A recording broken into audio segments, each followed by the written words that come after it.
Ang oras, 1.5 minuto makalipas ang alas 9. Ang mga latest, ang mga trending. Ano na ba ang mga happening? Usap-usapan. Usap-usapan. Siksik sa kwentuhang magaan at masiglang talakayan ng mga paksang siguradong inyong kawiwilihan. Bawat usapin, makabuluhan. Kaya people of all ages, kasali kayo sa Usap-usapan. Kasama si Ven Blones sa Radyo Pilipinas 738 AM at Radyo Pilipinas World Service.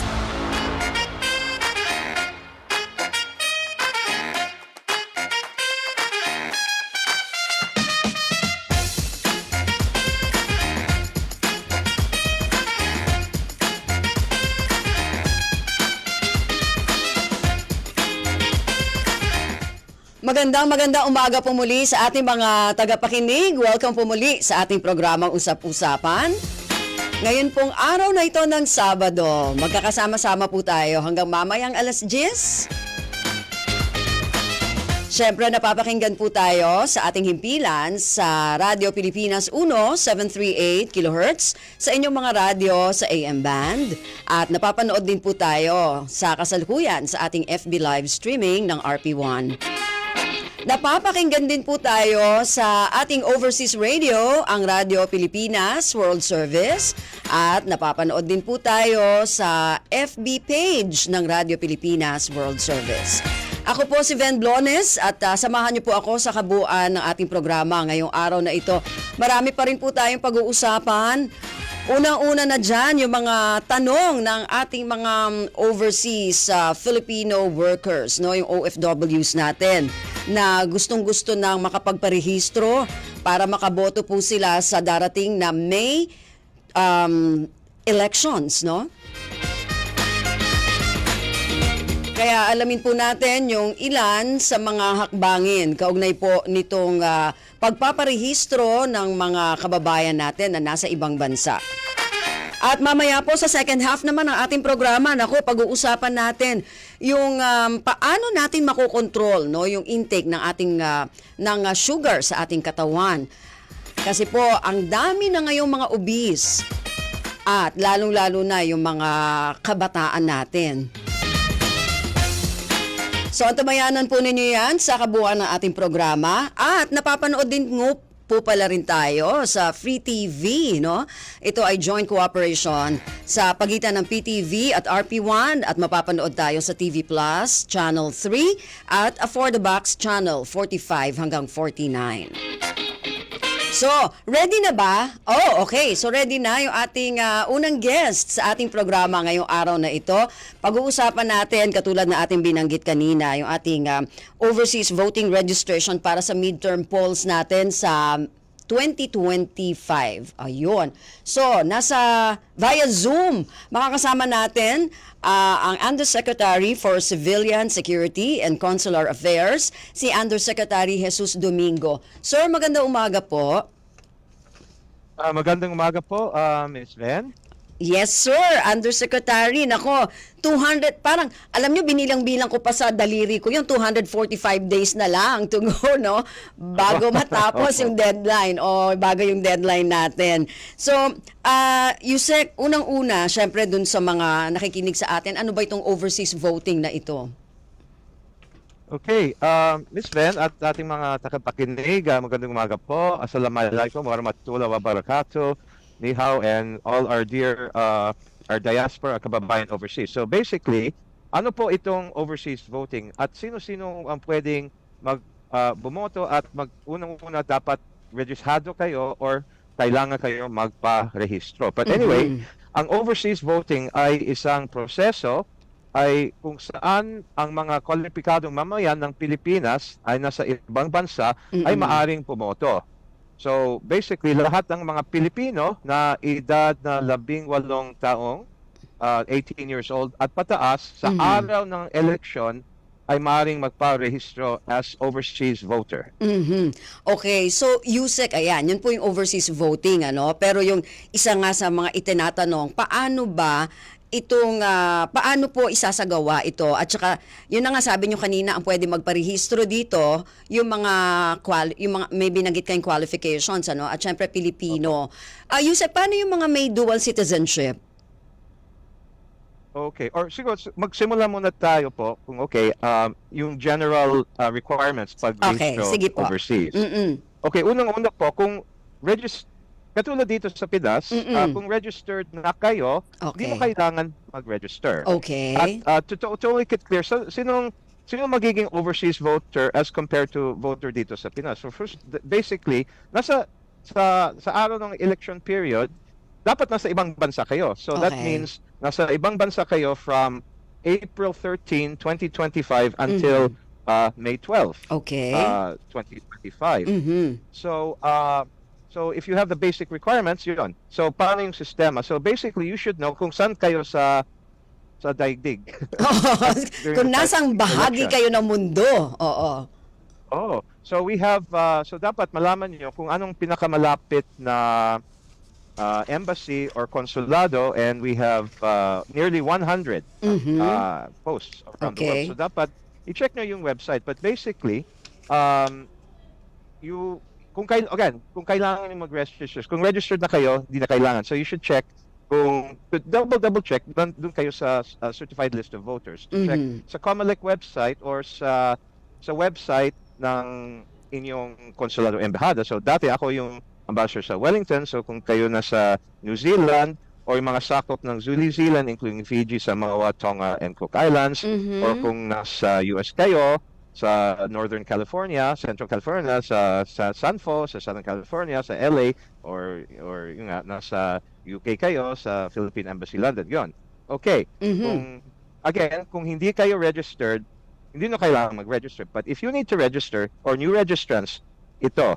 So, first, kailangan meron kayong, your basic, yung passport nyo, Mhm. at dapat valid siya. Okay. Okay.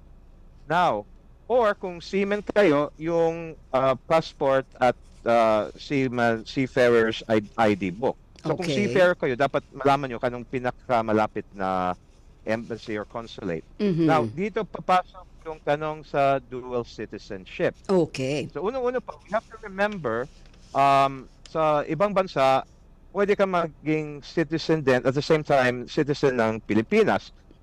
Pero usually ang proseso, like, halimbawa, let's say sa New Zealand, sa US, dadaan ka sa proseso, magsusumpa kayo.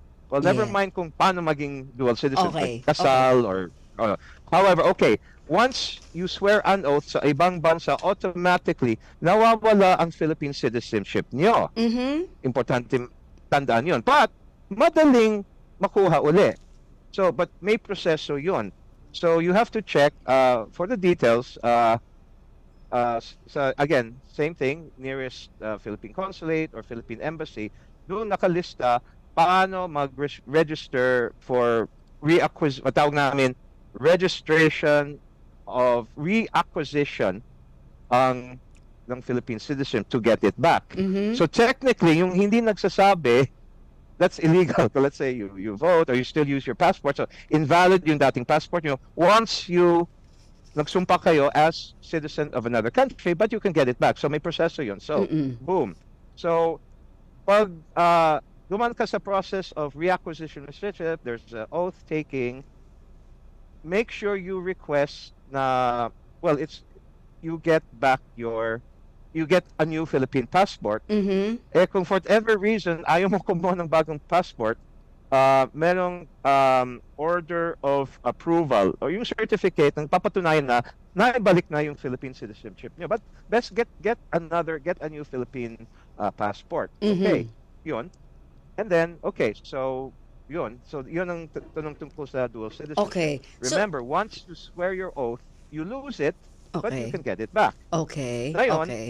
Saan mismo? So generally, sa pinakamalapit na embassy or consulate ng Pilipinas, or paano kung nasa Pinas kayo? Yes. So, pwede din. So unang-una po, pwede kayong pumunta sa COMELEC headquarters, nandun sa Intramuros, sa General Luna Street, sa Red Cross, Manila chapter. Anyway, nasa website naman ng COMELEC. So the COMELEC Office for Overseas Voting, sa Red Cross sa Intramuros. Pero malapit sa main. Aha. Pangalawa po, sa CFO, Commission of Filipinos Overseas, nasa Carino Avenue, sa Paco, Manila. At para sa mga marinero natin, sa Marina Maritime Industry Authority Main Office, nasa Bonifacio Drive sa port area. Sa side ng DFA naman, yung DFA NCR sa Robinson's Galleria, sa EDSA Corner, Ortigas. Fifth, sa headquarters ng ASEAN, sa DFA ASEANA, sa Parañaque, sa Macapagal Boulevard, sa reclaimed area, hindi malayo sa MOA. And sa, of course, ang mahal nating Department of Migrant Workers sa DMW, sa Blas Ople Building, Ortigas, Mandaluyong. Okay. So, yun po yung mga paraan, no, para yung mga may dual citizenship ay makaboto, no, para sa midterm polls natin ngayon sa 2025. Yusek, ito lang po, isa sa mga tanong din natin kasi bukod nga po, kasi alam natin na ngayon meron ng internet voting, ano, may parang pilot testing tayo ngayon. So, mamaya po itatanong natin yan. Pero, syempre bago tayo bumoto, yung registration muna. Isa sa mga nagiging problema po talaga, kahit na nung mga nakaraang panahon, sa pagpaparehistro, kaya kung minsan nagkakaroon tayo ng medyo mababa na turnout, no, ng mga nagpaparegister, yun nga pong mga pagpunta sa mga embahada, sa mga konsulada, ng mga gustong magparehistro. So, ngayon po ba may mga paraan na rin tayo na ginagawa para, kasing iba, walang ganong panahon, no, para makapunta sa medyo malayo-layo ng mga centers at saka mga konsulada natin. So, Yusek, ano po yung ginagawa natin ngayon? Okay, magandang tanong, Jo. Ma'am Ven. So we said na pwede kayong magrehistro sa inyong pinakamalapit na embassy or consulate, but itong issue na access ng ating mga embahada consulate, hindi lang challenge, hindi lang issue para mag-register, pati yung mga basic services, yung passporting, register birth. So meron kaming, lahat ng ating mga consulate and embassy, meron kaming embassy on wheels or mobile missions na pumupunta kami sa iba-ibang lugar, kasama din ang overseas voting registration. So for example, nasa Wellington ako, pumupunta din kami sa iba-ibang syudad ng New Zealand. Nakapunta kayo sa New Zealand, ma'am? Hindi pa po. Oh, you should. Open invitation. But anyway, so for example, pumunta kami sa Christchurch or sa Auckland or yung mga hawak namin na ibang island countries like sa Samoa, sa Tonga, sa Fiji, Cook Islands. So, ina-announce yun po sa embassy or consulate. So please, mga mahal na kababayan, please check the Facebook page, the social media, the website of your nearest Philippine Embassy Consulate para malaman nyo yung schedule ng mobile registration. So meron palang mobile registration. Sa nabanggit nyo, Yusek, ano, sa New Zealand, mga gaano karami po? Kasi sa ibang lugar hindi rin natin alam. Like for example, marami kasi tayong mga kababayan na nagtatrabaho sa Middle East, ganyan. So may mga iba doon na nagsasabi na kaya nagkakaroon sila ng problema dahil minsan yung scheduling hindi tumutugma dun sa kanilang trabaho. So, dun po ba sa New Zealand, Yusek, dun sa pinanggalingan nyo, mga gaano karami yung mga binabanggit nyo na mga mobile mission para sa mga gustong magpa-register o dun sa Embassy on Wheels? Oh, it's regularly po. Kaya lang, ang term ko, tapos ng term ko, nagsimula 2016, katatapos ko lang last July 2022. So anyway, ini-announce yun, but generally, so during term ko, naging problema din nung nag-COVID, natigil lahat. But before COVID, we try to do it at least quarterly or every other month. Umiikot kami sa iba-ibang parte ng New Zealand at sa mga aming hawak na Pacific Island countries. So we try to do it like every other month or quarterly. Pero Yusek, yung bang ganyan, yung mga mobile mission o mobile registration na yan na ginagawa, kailangan pa ba ng mga appointment bago sila makapag-register? Generally, you have to check kung anong patakaran ng post.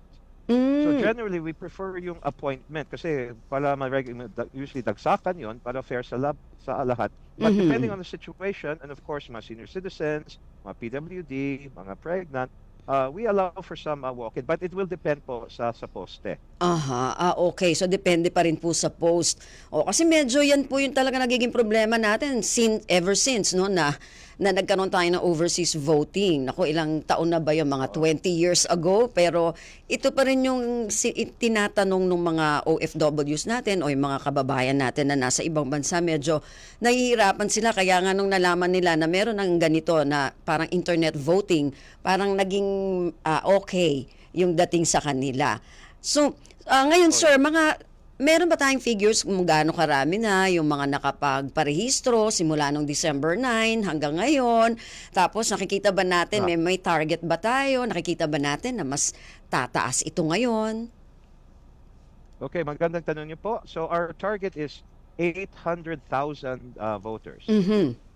For Okay. this, ngayon, so far, ang official bilang as of December 15 Mm-mm. is 107,914. Mhm. Pero maaaring tumas yun since this was just the count. I think we could have a new count soon. So, pero kung interesado po kayo, ang bilang according sa mga regions, sa America, sa North and South America, 31,451. Okay. Sa Asia Pacific, 21,718.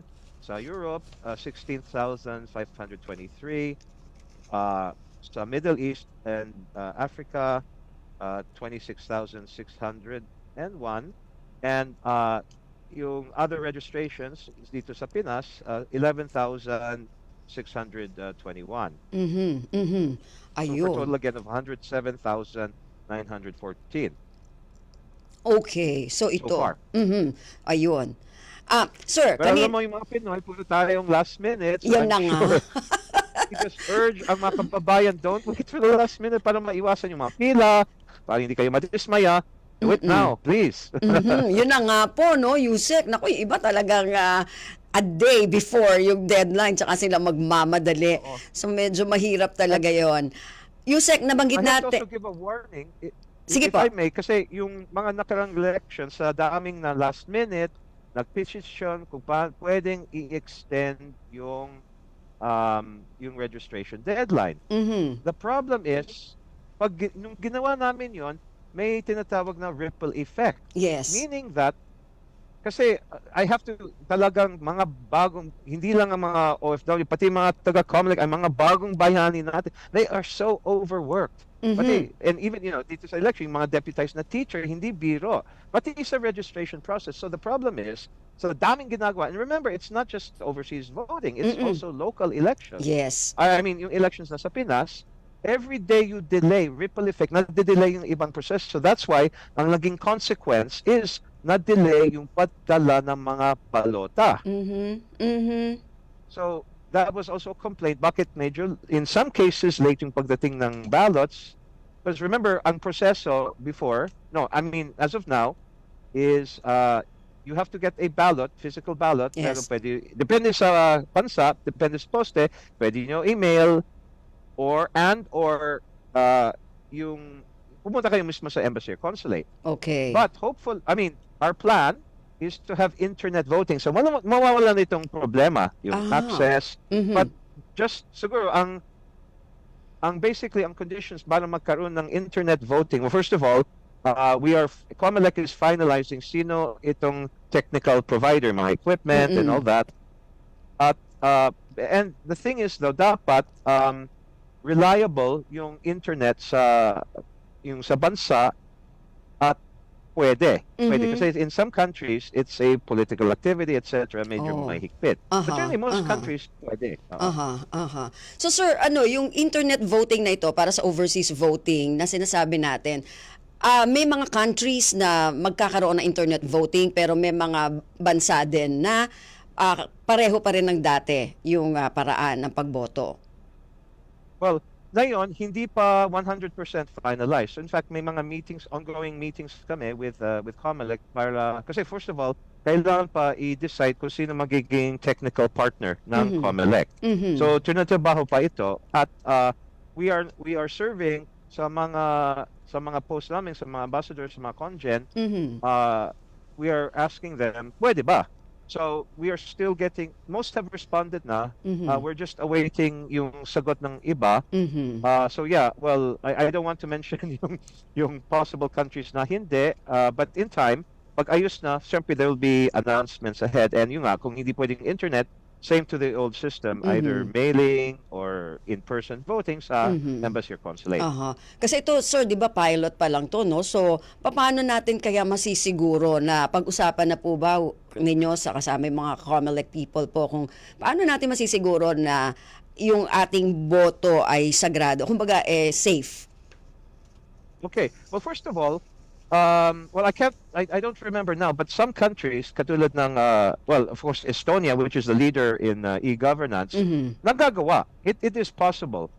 At most likely, ang magiging partner natin, the technical partner, will be an international company or that with a international experience. But syempre, of course, yung security procedures, the integrity for ang mahalaga syempre, but of course this is why dapat talagang ayos-ayos yung testing at yung technology partner maayos, but most of all we need the vigilance ating mamamayan, especially those sa tech industry, to help us make sure na magiging sagrado, as you said, the protection of the integrity yung ating vote, kasi yun nga, may risk sa internet, but again, nothing is every new innovation requires risk, but again, I think the risk the benefit, of course, outweighs the potential risk. But we will make sure na, if not completely eliminate, talagang we were just very, very careful now in this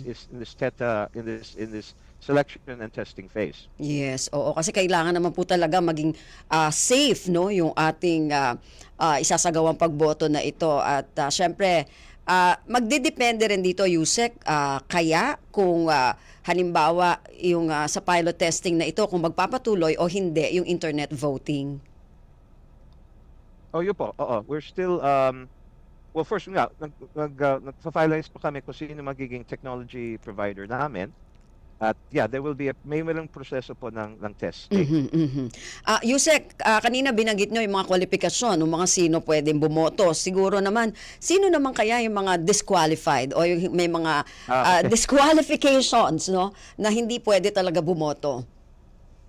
Okay, so generally, sumusunod tayo sa batas at regulasyon sa mga disqualified voters sa Pinas mismo. So for example,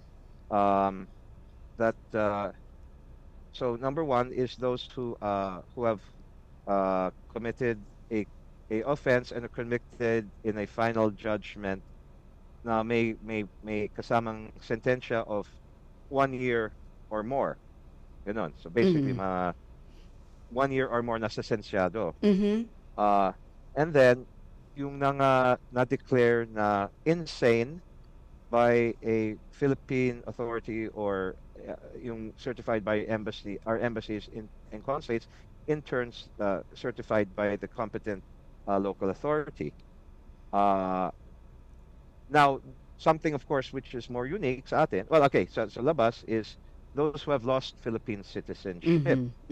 So that would mean, for example, well, the laws regarding that, naging traidor, whatever. So, but basically, the main cause of losing Philippine citizenship is naging dual citizen. Nag-pledge allegiance sa ibang bansa. So usually pag na-naturalize po kayo sa ibang nationality, usually by marriage or by naturalization. But again, meron tayong paraan para maging dual kayo. Pero kung naging citizen kayo through marriage, hindi automatically mawala ang Philippine citizenship nyo. So again, as patuloy na binanggit po kanina, may proseso kami para makuha ulit o ma-require yung Philippine citizenship nyo. And then nakadetalyado yan sa mga embassies and consulates natin. Ayun. So ito yung mga ilan, no, sa mga na pwedeng madiskwalipika yung isang botante sa kanilang pagboto. Yusek, paano yung halimbawa, naisip ko lang, no, yung mga OFW na paalis, kunwari dito sa Pilipinas, tapos maaabutan siya nung deadline papuntang abroad para magtrabaho. Paano yun? Dito ba pwede na rin sila magpa-register as overseas voter? Yes. Oh, yeah. Para sa overseas as you said, voting? But you have to siguraduhan nyo na you will be overseas Mhm. between April 15, kasi mas maaga yung voting period sa ibang bansa, Oo, yun between nga. April 15, 2025 until yung araw mismo, May Mm. 12. Now, Mm. actually there's some other issues like let's say uh, related issues kung lumipat ka ng address like that. So, it's very important, may COMELEC, meron silang virtual frontline services na pwedeng ayusin yung mga problema Mm. like transferring from country to country or city to city to, let's say, and remember, katulad ng mga botante sa Pinas, Mm. uh, once you register, uh, theoretically forever yun, unless hindi ka nakaboto for 2 consecutive elections, Mhm.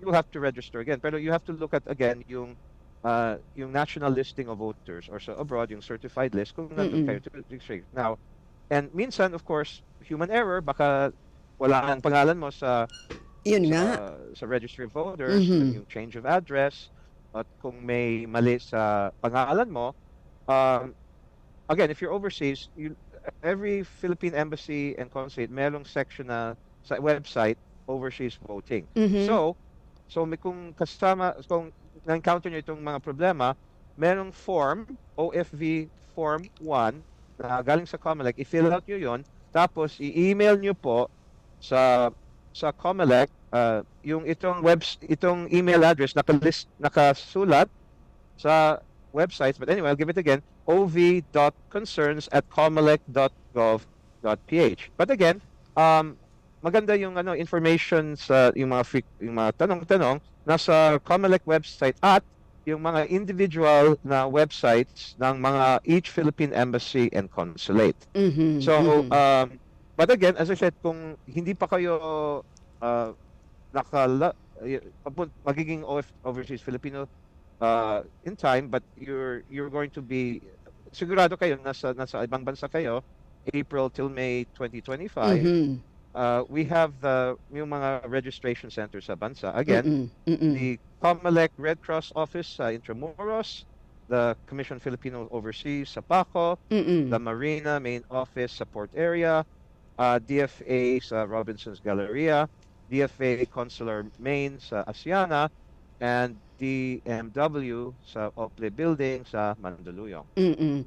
Yusek, last na tanong na lang to kasi nabalitaan natin no, na nagkaroon ng karagdagang pondo ang COMELEC ng 12 bilyong piso yata yun, ano? At sabi ni Budget Secretary Amena Pangandaman, pwedeng magamit ito kasama dun sa mga nabanggit niya sa overseas absentee voting. Meron na po ba kayong nakausap from COMELEC kung mababahaginan itong OAV o overseas voting, kung ano man yung mga pangangailangan?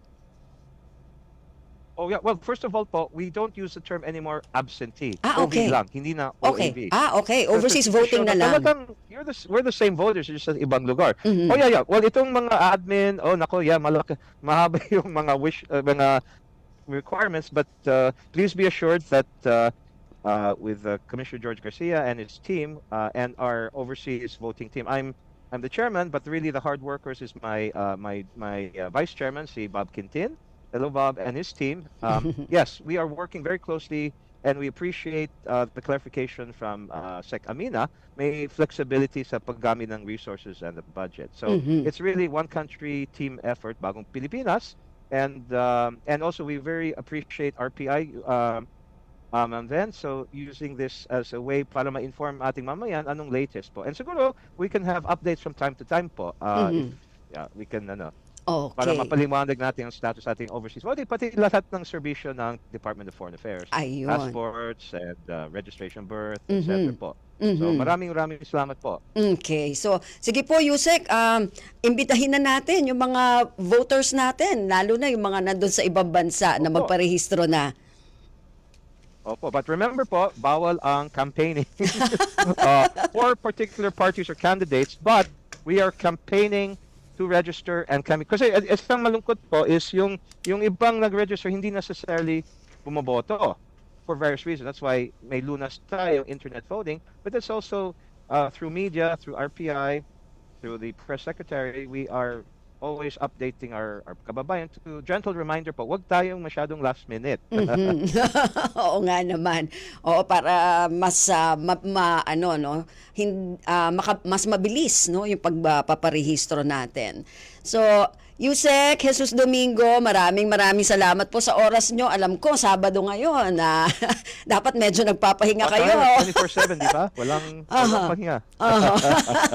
Pare-pareho po tayo, walang pahinga pag ganito. Anyway, Yusek, Opo. maraming salamat po ulit. Maraming salamat din po. Okay. Take care, God bless. Okay, si Undersecretary Jesus Domingo para po sa ating paksa ngayong araw na ito kaugnay sa overseas voting. So, Undersecretary Jesus Domingo, maraming salamat po. Undersecretary for Civilian Security and Consular Affairs ng Department of Foreign Affairs. Samantala, magbabalik po tayo sa ikalawang bahagi po na ating programa. Nako, tingnan po ninyo yung inyong sugar intake. Baka medyo sumosobra na. Mamaya po ang pag-uusapan natin tungkol dyan. Pagkatapos lamang po na ilang paalala. Time to celebrate kulturang Pinoy. Tradisyon, musika, sining, literatura at iba pa. Anything and everything fun and Filipino. Ito ang Pinoy Kultura. Ang kwento ng adobo. From its humble beginnings sa hapagkainan ng mga Pilipino noong ika-16 na siglo to 21st century international tables, adobo, the most famous and the country's national dish, speaks of our culture, the sour and the salty, the sweetness and spice, mixed with the richness of tender chunks of pork or chicken, sometimes both together. It has traveled provinces, crossed continents to inspire chefs and delight peoples across the seas. Traditionally cooked in clay pots, the Spanish gave the name adobo to the dish, from adobar, which means marinade. It is an indigenous cooking method that uses vinegar and salt to preserve food in the tropical climate. It's been cooked a multitude of ways. Simple, may maanghang, merong may coconut milk, depende sa rehiyon na siyang pinanggalingan. It's so flexible, it can create various and sometimes new tastes. Panlasang Pinoy has listed 31 of what they call insanely delicious adobo recipes. There's the traditional chicken adobo, simple, made with chicken, soy sauce, vinegar, garlic, peppercorns, and bay leaves. There's adobo that varies in color and taste. Adobong dilaw, adobong pula, at adobong puti. At hindi lang lutong chicken or pork. May adobong tahong, adobong kangkong, and chicken feet adobo. The New York Times once shared on Twitter a simple chicken adobo recipe as comfort food to cook in the middle of winter. The Food Network had its own adobo recipe, and there is apparently a Spanish chicken adobo with chocolate. This humble but iconic adobo is not without controversy. Wikipedia says a trade department once announced plans to standardize the most popular Filipino dishes to make them easier to promote, starting with the adobo. Maraming hindi natuwa at binatikos ang plano. The agency did a 180, said it's not mandatory and will only be done as a benchmark to define a basic traditional recipe para malaman kung tunay na Filipino dish pag nasa international setting. The adobo has been honored abroad, was runner-up in the Best Nouveau Street Food in the 2010 LA Street Food Fest. Philippine Primer says Chef Gordon Ramsay picked a pork adobo burger in Good Morning America's Battle of the Burgers in 2017. One can say the mix of flavors and spices of this iconic dish is a perfect foil for the Filipino character. It has certainly come a long way and has endured all this time. Simple or fusion elaborate version, the adobo remains to warm hearts and please palates. And bringing Tatak Pinoy to the world, just a bonus. Yan ang Pinoy Kultura because our culture is cool. Mahahalagang issue, maiinit na balita at talakaya alamin sa mas pinaganda, mas pinalawak, mas pinalakas. Radyo Pilipinas, 738 sa Metro Manila. Mga kwentong nakakatuwa. Mga usaping kapupulutan ng aral. Usap-usapan. Kasama si Van Blones sa Radyo Pilipinas 738 AM at Radyo Pilipinas World Service.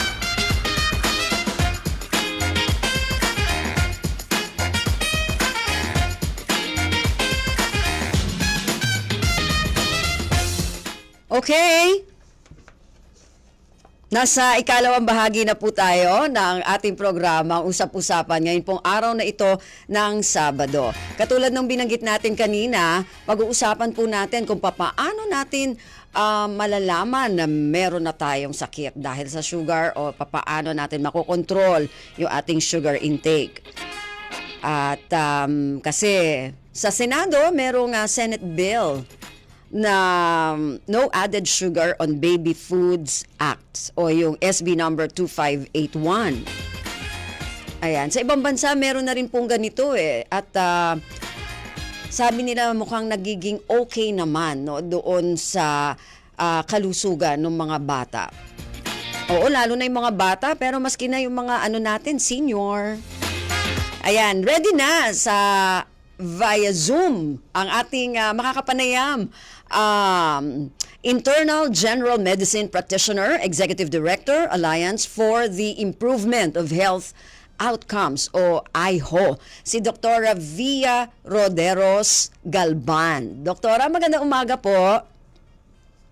Magandang umaga po, Ma'am Ven. Magandang umaga po sa ating mga manonood at tagapakinig. Maraming salamat po for having me. O yun, maraming salamat din po sa oras nyo, Doktora, kasi importante po itong ating pag-uusapan ngayon, itong tungkol sa dumadaming sakit, no, dahil nga po sa masyadong intake ng sugar. So, unang-una, kasi maski ngayon sa sa Senado, meron na rin silang bill na i-file ni Senator Amy Marcos yung tungkol dun sa Senate bill, anong number siya?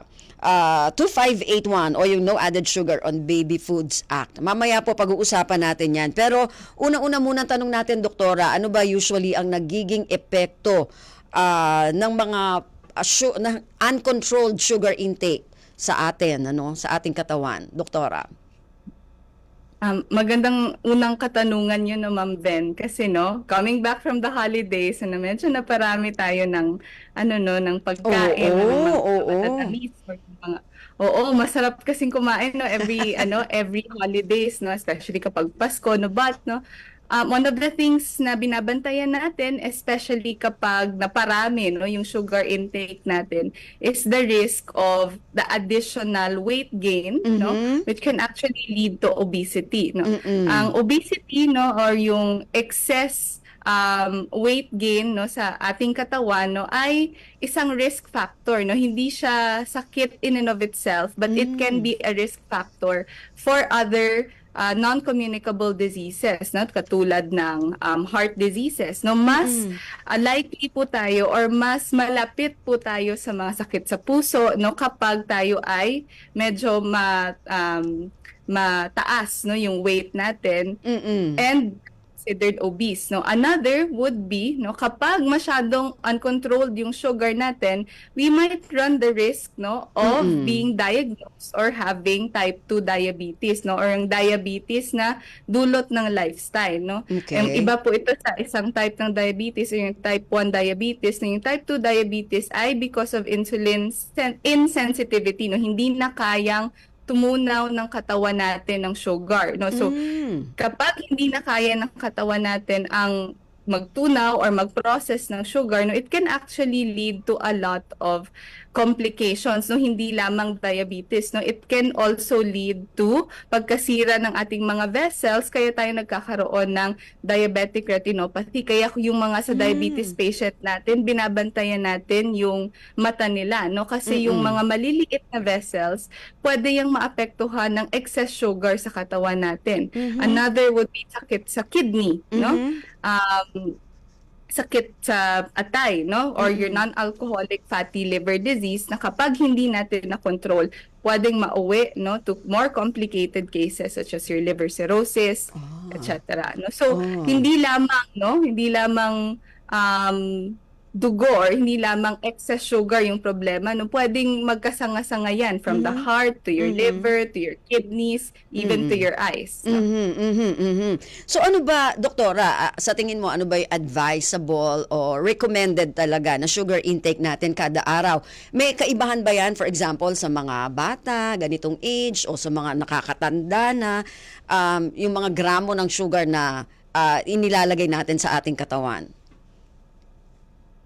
That's another important question, ano nga ba or gaano nga ba kadami, Ma'am Ven, ang kailangan natin na sugar sa katawan natin, And depending on, of course, no, which region or which metric no do we follow, no, especially since no magkakaiba tayo ng type ng katawan doon sa mga western counterparts natin, no.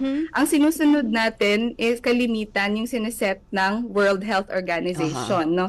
Ang sinabi ng World Health Organization na yun usually yung ina-advise ko din sa mga patients ko is no more than 50 grams a day, no? Paano nga ba natin malalaman ang 50 Ayun grams? nga, Ang hirap paano natin i-measure. malalaman yun? Oo. Oo. Except, Ang doktora, yes, Ma'am Ben. Oo, kasi except, di ba halimbawa bumibili tayo, di ba, may mga, ano doon, mga, anong tawag dyan, yung, label, di ba? Labels. Oo, may mga label sila. So, halimbawa kung uminom ka ng ganito na 22 grams ng sugar ang laman, so meron ka na lang, ibig sabihin, ilan? 28 28 na lang. 28 or Oo. less, yeah. Oo. No? Less So, than ganun- 50 grams. Oo, pero kung halimbawa walang label, paano natin masusukat, doktora? Oo, especially no kapag nagluluto tayo sa bahay, no? Yung mga sugar Oo, na oo. ina-add natin at hindi lamang Nagkakape sugar ka. yun. Oo. O, kalakip doon, may mga corn syrup ka pa, no? May mga sweeteners na iba, no? What we usually advise, no, kapag ang hirap na i-measure ng 50 grams or less than 50 grams, no, not more than 12 level teaspoons, no? Ibig sabihin, no, 12? kumuha ka ng kutsarita, no, sumandok ka ng sugar, no, dapat i-level mo yon, no? Hindi na, hindi pwede, no, na Hindi yung isang nakaganon. teaspoon mo, isang gabundok naman. No, you have to level it. Okay. So, hindi hihigit sa 12 teaspoons Okay. of sugar, no, yung mga table Na sugar, level, oo. corn syrup a day. Okay, oo. So, ile-level nyo yun, baka gabundok. Para bang yung nagsabing 1 cup of coffee lang, pero yung cup mo naman, napakalaki-laki, Ito di po ba? naman ganito kalaki. Oo. naman, So, isang palanggana. okay. Hindi po, no? So, Level niyo po teaspoon. yung Teaspoon, yung kutsarita. Yun, yung mas Teaspoon, maliit kutsarita na po. kutsara. 12 ganun lang ang pwede ninyong Opo. maging Less intake. than 12. Oo, o Opo. less than pa, no? Sa isang araw. So, kung doon sa mga may label, hindi po problema kasi nakalagay na nga kung ilang gramo, di ba, yung sugar na contain nung ano na yon, nung pagkain na yon. So, ayan, naku, magandang ano yun, yung ganun lang, Opo. 12 na teaspoons na Opo. ano lang ang kailangan natin. Pero hindi rin pwedeng bumaba, doktora, o pwede naman?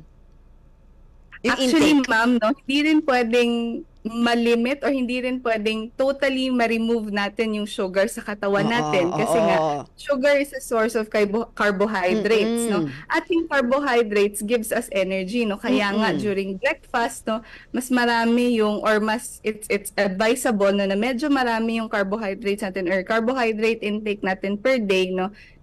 Tinitake natin during breakfast. Pag Kasi yun yung breakfast. bibigay sa atin ng energy. Aha. So, garden fast rule, no? Yung ginagawa ko usually sa patients ko, no? 6 to 12, no? Or 6 to less than 12, no? Huwag na tayong hihigit doon. Di sa 12. Teaspoons, mas Okay.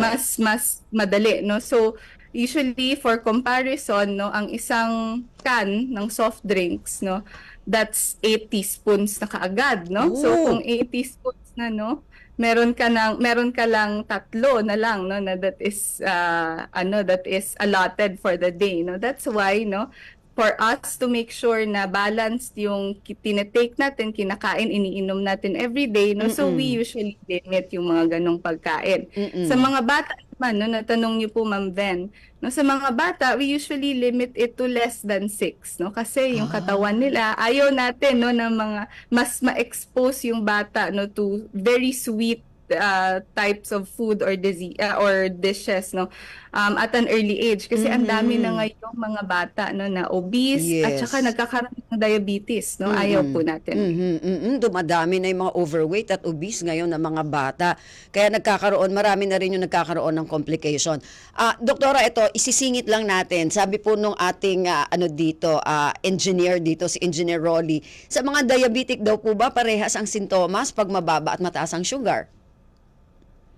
Usually, no, ang diabetes, no, ang hirap hulihin, no. Minsan nga, no, hindi mo siya mahuhuli, no, if hindi ka nagpa-blood test, no, which Okay. is how we diagnose diabetes, no. Mm-mm. So, one of the things that we usually look at, no, especially yung mga depende kung anong type ng diabetes, no, usually may weight loss, especially for type 1 diabetes. Kasi nga, hindi na pa-process ng katawan natin yung sugar, no? Another would be frequent urination or especially at night, yung nocturia, no? Kapag, no, every hour umiihi ka, no, na nagigising ka dahil pumupunta ka, bumabalik ka sa CR, no, that can be a sign actually of glucose intolerance, no, or yung hindi pagka-process ng maayos ng katawan natin sa sugar, no.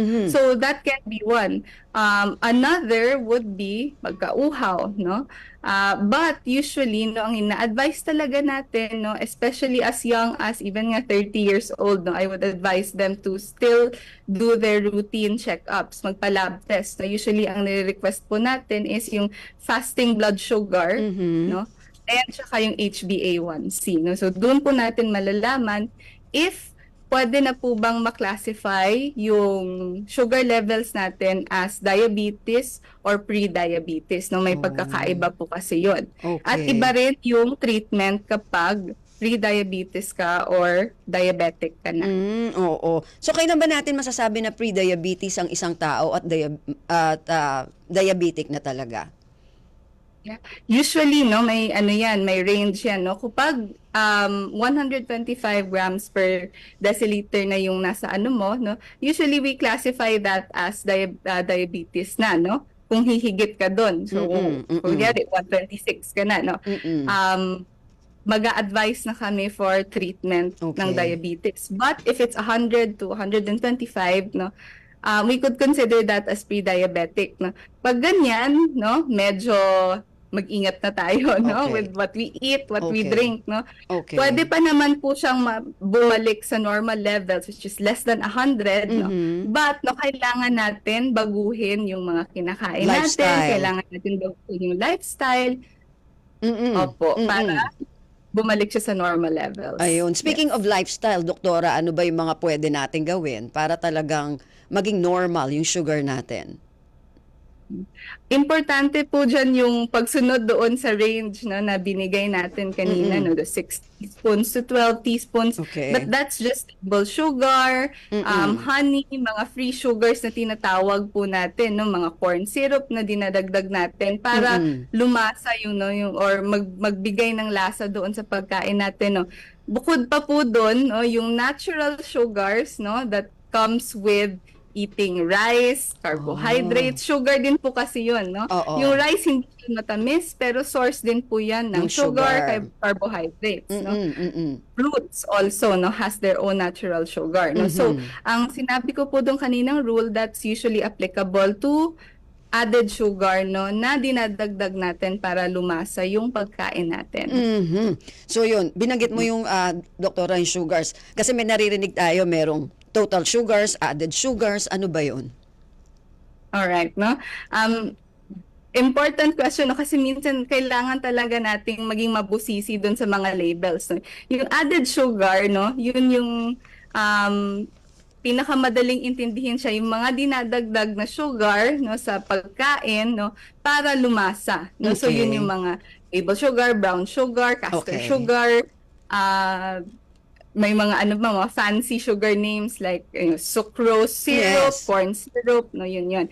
Ang total sugar naman, no, is the added sugar plus yung mga natural sugars, no, yung nakikita natin, no, sa mga rice, potatoes, pasta, no, yun po yun. No? Pag dinagdag mo yun silang dalawa, no, that's the total sugar that we have. No? So, usually, kanina, no, i-reiterate ko lang para talaga maalala ng ating mga tagapakinig, no, added sugar, no, no more than 12 teaspoons, level teaspoons po a day. Okay, so yun yung ano. Ngayon, doktora, may mga ano na kasi, no, syempre, yung iba medyo nag-iingat na rin, 'di ba? Medyo umiiwas na sa sugar, pero meron silang ginagamit na parang substitute. Like for example, yung stevia. Pero may mga nabalita na rin na parang hindi rin maganda yung stevia. So, paano ba? Ano ba yung mga pwedeng i-substitute natin na maganda dyan sa sugar? Usually, no, Ma'am Ben, no, yun yung ginagamit or ina-advise ko sa mga patients ko, especially kapag medyo mataas na yung sugar nila, no, medyo nag-crave sila minsan, no, but, no, my rule always is everything should be appropriate and used in moderation, no. We have yung mga stevia splenda, no, yung stevia, yun yung natural or yung plant-derived sugar substitutes, no. We also have yung mga splenda, no, yung mga sucralose, no. But these are actually innovations, no, that were intended to actually curb sugar intake, no? Especially doon sa mga may sakit na, no. May mga pag-aaral, no, na naintindihan ko po naintindihan ko po yung mga tinutukoy niyo pong mga pag-aaral about sugar substitutes or artificial sweeteners that can cause cancer, no. One of the things na tinitingnan nila ngayon is that was done usually that was done in the 1970s, no, and wala pa sila ngayon nakikitang evidence that it can actually cause directly yung cancer na tinatawag natin, no. Hindi nila nakikita yon sa mga tao, no, or sa pag-aaral nila, no, hindi nag-reflect na nagkakaroon ng cancer yung mga taong gumagamit nun. But it doesn't mean na it comes without any harm, no? Kasi ngayon patuloy pa rin yung pag-aaral natin, no, sa mga sugar substitutes, no, tulad ng mga stevia, no. Ang danger, no, or ang dapat lang nating bantayan sa paggamit ng mga artificial sweeteners is that, no, it can actually mislead us, no, to think na yung mga low sugar na labels, Mga no, sa zero pagkain sugar. ay healthy na, right? Oo. Yung mga zero sugar, Oo. mas okay ba yon, doktora?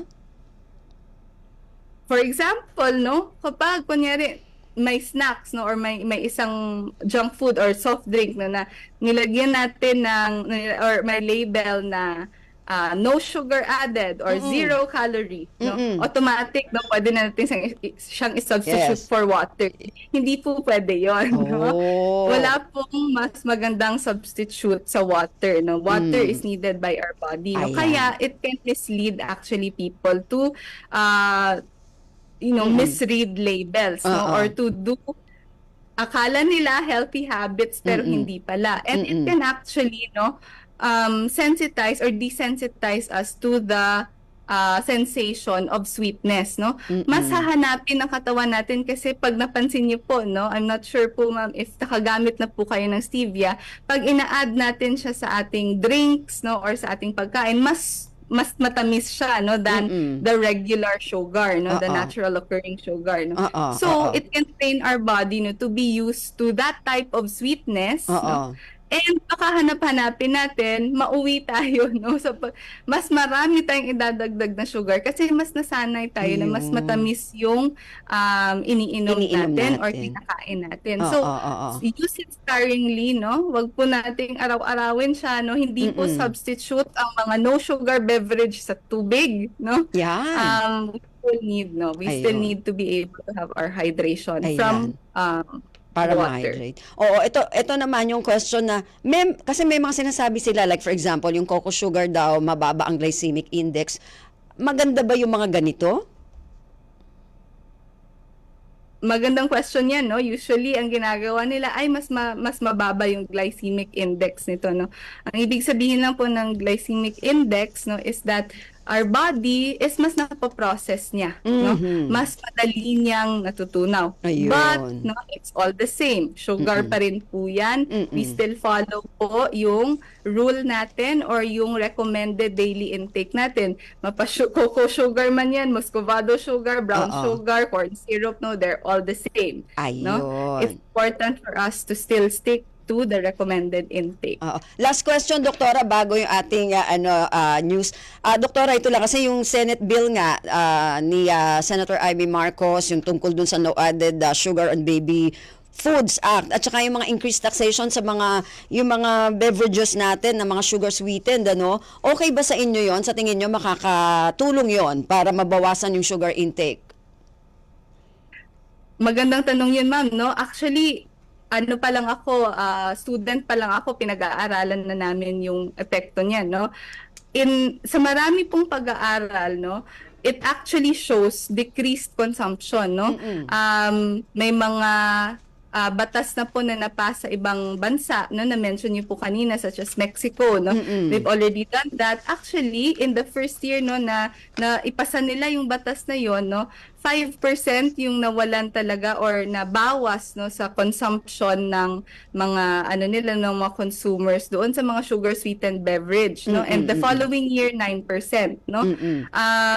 Base sa isang pag-aaral, no, in every 10% increase, no, ng price, no, for soft drink, no, which is a sugar sweetened beverage, 8% ang ma-expect nating pagbawas sa consumption. So it can really help, no, doon sa pag-control actually, no, ng konsumo natin ng mga drinks, no, that are actually high in sugar. So that's something that is very important and we support that, Yes, no, okay. especially kapag ipasa na po ito. Ayun, okay. Naku, doktora, maraming salamat po. Wala na tayong oras. Maraming salamat din po sa oras nyo.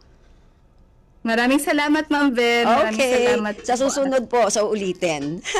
Opo, maraming salamat. Maraming salamat po. Si Dr. Via Roderos Galban, Internal General Medicine Practitioner. Naku, maraming salamat din sa mga nakasama natin sa ating technical side. Kay Ren, ano ba? Si Ren, ano ba?